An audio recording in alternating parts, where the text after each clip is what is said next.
একদম এপিট ওপিট করে খুব ভালোভাবে আমটাকে পুড়িয়ে নেব।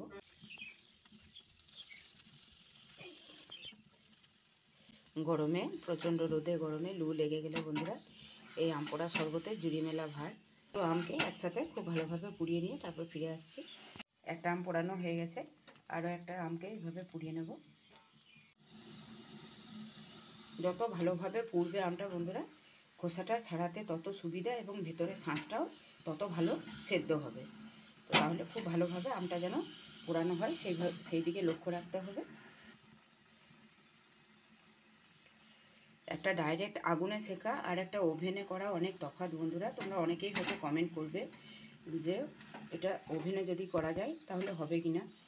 একটা ডাইরেক্ট আগুনে পোড়ার স্বাদ কিন্তু একদমই আলাদা, গুণও কিন্তু আলাদা। দুটো আমকে খুব ভালোভাবে পুড়িয়ে নিয়েছি, এরপর ঠান্ডা করে খোসাগুলো ছাড়িয়ে নেব। পোড়া আমগুলোর খোসা ভালোভাবে ছাড়িয়ে নিয়েছি।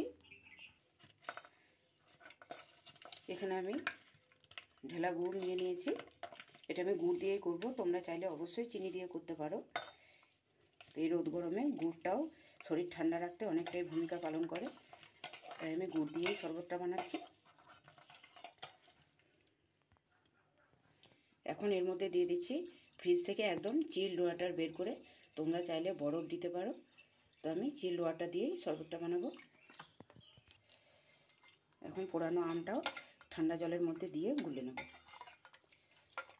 এখনও ভেতরটা একটু একটু গরম আছে।